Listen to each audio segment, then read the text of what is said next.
April 5, April, May 5, June 5. 2 buwan at ano, hindi kayo nagpa-x-ray? Nagpa-x-ray. Let me see. Hindi, hindi ba sinens mo? Tignan ko lang. Yan na lang, ipakita mo.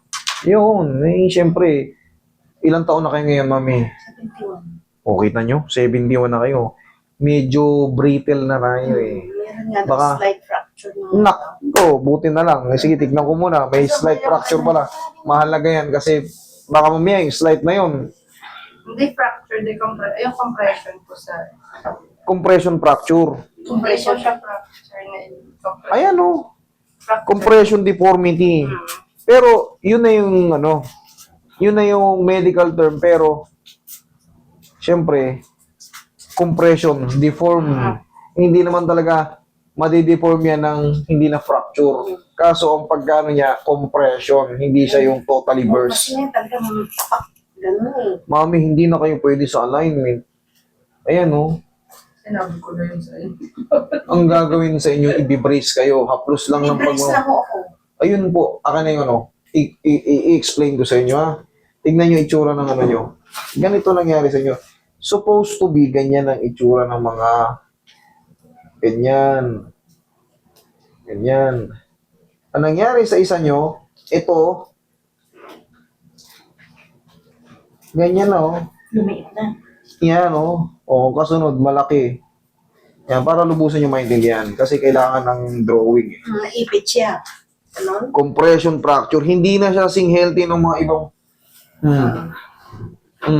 Tingnan mo, ang laki, ang laki, ang laki. O, tingnan mo to. Maliit. Yun, hindi pwede yung ano, itong part na to, yan o yan, itong namumuti na to. Tingnan mo, parang may kilya siya. Mababasag yan. Mababasag yan. Yung ganito, pagka kayo ay binong setting, mababasag po yan. Possible na mag-crack at yung lumagutok na yun ay hindi healthy. Hindi katulad ng mga kinakarate rito. Sa inyo naman, pag ginanon kayo, dire-diretso na yan. Compression fracture. Sa pain naman ho, wala na. Ang pakiramdam ko, para bang ngalay na mapuputol. Kaya nga, mami, ang mangyayari dyan sa inyo, which is, haplos na lang ng pagmamahal, tapos ibibrace kayo. Palagi lang itong may ngalay. Palagi lang itong may ngalay, hindi siya totally sobrang buti nga, ganyan lang yung nararamdaman nyo eh. Wala nang pain. Yung ngalay na lang, para bang yung mapuputol siya. Para mag-iwalay yung balakang ko. Itaas eh. Nga po yun, hindi nyo lang maamin na may pain. Pero, yun pa rin yun eh, parang mapuputol. Hindi rin kayo mapakali. Yun na ang pain. Yun eh, hindi nyo lang masabing, Pain. pero, ano bang pakiramdam na? Ito, parang mapuputol, oh. Oh, yun, parang sakit, oh. mapuputol na gano'n. Lalo na pag nakatayo ako, pag nakaupo, hindi naman ako tumagal. Walay na Masakit walay. nga po yan nga po yun eh. Ngalay na ngalay, kirot. Wala kaya yan sa brace na, master? Mami, ang pinaka-the best na gagawin nyo rito, kasi nandito na compression fracture ang tawag dito, or compression deformity. Bunga ng pagkakasaldak nyo, Oo, kalita. 71 years old, brittle, malutong na yung buto, imamassage ko namin hukay ngayon para kahit paano yung ngalay or kirot. Tapos konting iangat ko kayo, pwede kayo sa ganun eh. Pero yung pa-squeeze, hindi kayo pwede ron. Hindi kayo pwede ron, mababasag yun. Mababasag yung ganito nyo. Yung ganito, yung sanga nito. Di ba nakaganon na siya? Oo. Nakaganon. Pag in-squeeze ko yan, maaring mabakal to kasi unhealthy na yung isang buong vertebral body nyo. Yung ganito nyo. Pag in-squeeze kayo ng ano, baka bumigay, malulumpo ko kayo. Okay? Hindi po pwede mangyari yun. Sabi ko sa iyo nung ako gagaling. Ito lang ang gagawin natin. Iaangat ko kayo ng konti kasi pwede naman kayo sa Kahit ganon. kami malayo, nagtuta kami dito. Sabi ko, kay master Tapos, na ako gagaling. Roy, massage mo muna si ma'am habang nagkukwentuhan kami. Kasi ganito yan, mami. Yung edad natin nakaka-apekto talaga sa buto. Oo nga. Habang tumatanda yung edad natin, nagiging 70 tayo, yung buto natin, rumurupok ng rumurupok. Wala yan nangyari. Kung hindi naman kayo nadulas, hindi mangyayari yan eh. Dito sa lalay. Ayan, kita mo. Kitang-kita sa x-ray. Kitang-kita eh. Nasaan yung result niya? Wala. Nasaan yung ano? Patingin nga. Ano Compression deformity. Nagbago itsura, na-deform nga eh. Deformity. Yung isinend mo sa kanya, nasaan? Iaangat ko kayo, pwede kayo ron. Safe yun. Pero yung pa-squeeze, Tsaka ito, masakit pagka ganyan. ayan, pwede ako dyan. Pwede ako dyan. Tsaka dito, pwede ako dyan. Pero yung ginagawa ko kagaya sa mga, Yung pinakamaganda ka ko, yung i-align na yun. Hindi na pwede. pataganin nyo pa yun, 2 buwan pa lang yan. Ayan o, compression deformity involving the vertebral body of T12. Mild anterior displacement. Meron pa kinonsider na rin na displacement yung L4, L5 nyo. Ano? Ano ibig sabihin? Displacement. Ano? Wala na siya sa... Nalihis. Pero, may ibang tawag doon eh. Ang tawag doon, yung tinatawag na spondylolisthesis. Okay. Degenerative change are noted in an image thoracolumbar spine with narrowing L5S1. This. Mild anterior displacement. Anterior displacement. Paharap yung L4, L5 nyo. Anterior, posterior. Anterior, paharap. Posterior, palikod. L4 over L5 demonstrated with suspicious defect in L5 spars enterarticularis. Medyo malabo eh. Lumbar lordosis straightened likely due to muscle spasm. Okay na nyo. Sa T12, compression deformity. Compression deformity. Tapos yung L4, L5 nyo, nagkaroon pa rin ng displacement sa lakas ng impact ng ano. Kaya naman nagkaroon ng deformity yan, siyempre yung disc nyo bumigay, pumutok. Kaya walang tigil ng awit. Pwede kong hatakin yan dyan. Tihaya kayo. Hatakin ko. Sa L4, L5, pwede natin pakailaman. Pero yung T12, wala tayong magawa ron. Kundi, Saka yung tuhod ng master. o yan, pwede tayo dyan sa tuhod. Pero yung sa ano, wala. Lalo ko lang mababasag yun. May pag-asa pa kaya. Mami, ano rin yun? Maghihilom din yun katagalan. Pero siyempre, mas mabagal ang metabolismo ng matanda. Mas mabagal ang metabolismo ng mas matanda. Maaring 6 months kayo. Magantay-antay. Lalakas pa ulit yan. 6 months nga po sabi sa Okay na mo, tama. 6 months. orthopedic. Yun ang ano eh. That is, yun na yung rules na, yun ang rules. Yun na po yung duration ng mga ano. Pero kung kayo ay bata-bata pa, teens pababa, 15 pababa, Madali. 1.5 lang, 1 month nga ng iba eh. Nakita mo yung ibang bata, putol yung ano, Pag-asa kaya, master. Ganyan. wala na yung pain ito. Ayun, okay na mo. No, master. Masakit. Hindi, tanggalin natin yung pain.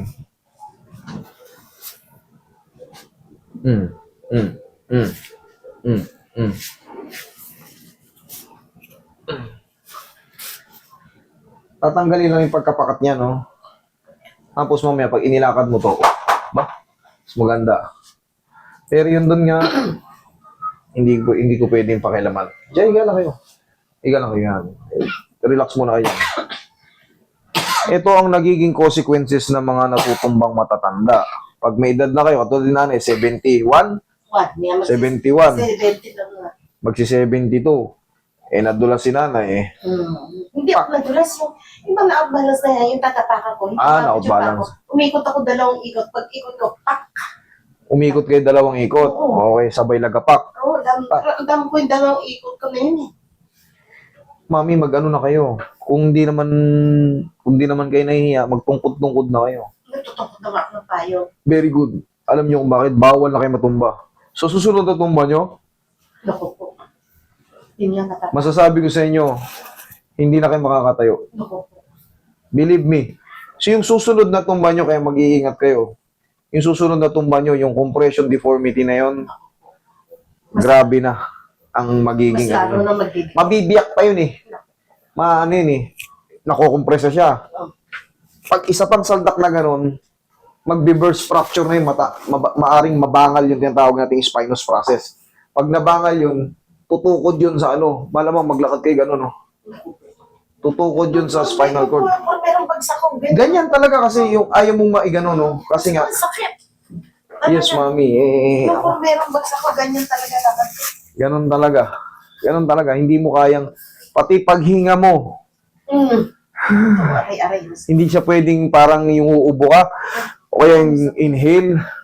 Sakit talaga, sobra. Hindi ko na, One more. ayoko na maulit yung sakit na yun.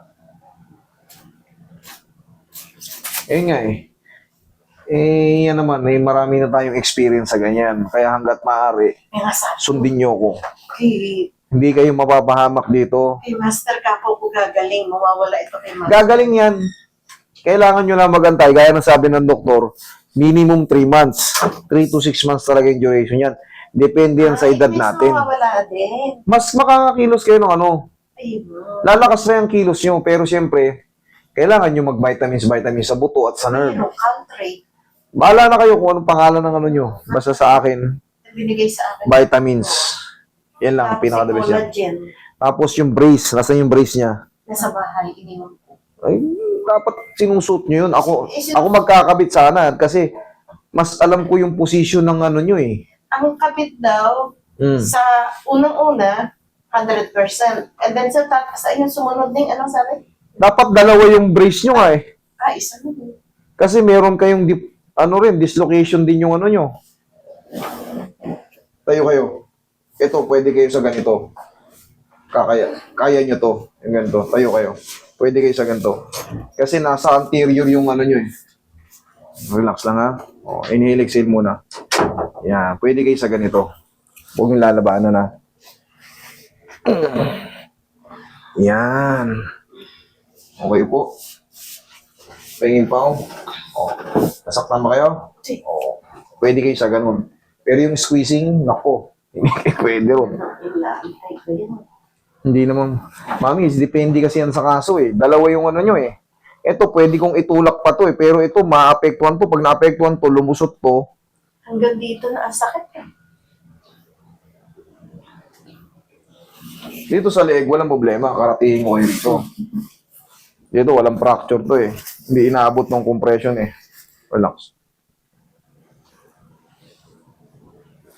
One more.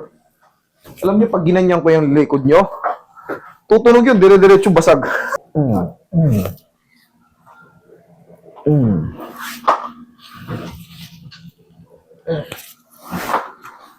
Tandaan nyo, huwag kayong magpapahilot. Basta-basta. Kailangan marunong bumasa nun kasi baka magulat kayo, hindi kayo makalabas ng hilutan. Kaya nga, hindi ako nagpunta sa iba. Kailangan alam nila yan. 1 month pa lang, gusto ko na magpunta dito. Kaya lang eh. Hindi, alam nyo, mas maganda, mas matagal pag kaya may ganyan kayo. Pero siyempre, hindi nyo naman malalaman yun hanggat di kayo na-advise. O maganda rin na Yung nagkita mga tayo. narinig ko lang sa video, yun. Tapos yung sabi mo yung ganun. Mas marami. Exercise. Marami. Di ba nakita nyo may mga ganyan kapares kayong case? Ang ginagawa ko, tinatanggihan ko. Oh, meron ka tinanggihan. Meron kang tinanggihan. Yung mama na naka-wheelchair, na binigyan mo pa ng pera. Mami, sa kanya naman, myelopathy. Oo. Tapos, multiple complication. Hindi. Tinawakan ko yung ganito niya. Ganyan lang, ganyan. Promise, ganyan lang. Masakit. Umaray. Oo. Ibig sabihin, yung ganyan, umaray ka na sa ganyan. Eh, paano na lang pag ginanon pa kita? Simpleng ganyan, no? Ibig sabihin nun, magang-maga yung spinal cord nun. So, pag tinabig mo yun, at hinilot mo ng pilit yun, kinabukasan yun, mamayang gabi nun, baka lagnatin siya sa sobrang sakit. Ako pa maging dahilan ng pagka... Diba? Kaya nga sabi ko, Pero syempre sa akin kasi, alam pa ako ni Master, alam ko yung gagawin ko sa hindi ko dapat. Eh, observation pa lang, observation. Siyempre, ititesting ko yan. Kung yung mga ganyang DNA nasasaktan ka na, eh paano na lang pag hinilot ko pa na ganyan? What more, di ba? Eh di lalo kayo na perwisyo. So, hindi para sa akin. Ngayon, tuturuan ko kayo or sa ibang bagay, makatulong ako hanggat maaari. Yun nga sabi Pag pumunta kayo rito, hindi kayo mapaya, matulungan ko kayo sa ibang bagay. Eh, yun lang ang target ko. Sa akin naman, talagang i-assess ko kayo ng maayos. Kumbaga, kung ano yung natutunan ko, kung ano yung meron sa isip ko, i-explain ko ng pilit sa inyo. Kaya nga, sabi hanggat maaari para magkasundo tayo. Kasi pag ipinilit nyo, na ganito gawin nyo, master, ganito gawin mo, ganito gawin mo. Ay, hindi na ako yung therapist, kayo na yung therapist. Ma'am, kailangan nyo i-brace to, ma'am. Medyo risky yan eh. Tapos, hanggat maaari, yung diin nyo, huwag na muna sa balakang. Di, tama yan, iganon nyo. Diyan yung diin kasi. Itong Buti nga, kahit pa paano, malakas ang ano nito eh. Believe ako rito eh. Malakas yung ano nyo eh. Malakas yung pain toleration nyo. Hindi kayo umiinda kahit kakalahati na yung napipirat. Eh ano, yung buto nyo. Yung pormero, master, talaga napakasakit. Kaya nga habang, Gagapang ako paakit sa bahay. kaya nga, believe nga ako sa inyo, kahit pa paano, 2 months pa lang kayo. Actually, minimum ano yan, 3 months. Habang patagal ng patagal yan, patibay kayo rin ng patibay. Pero siyempre, bawal kayong matumba. Tandaan nyo, dire-diretso na yan. Pag natumba kayo, hindi na magandang kalalabasan. Mami, I'm sorry for now. Oh, okay lang. I understand. Kung ano lang yung kaya, Okay yun lang po. Ha? Malaking bagay pagkapunta Pagaling po kayo, ha? Masaya kami. Maraming Thank you, salamat. thank you, thank you. Maraming salamat. At last, nakita kita.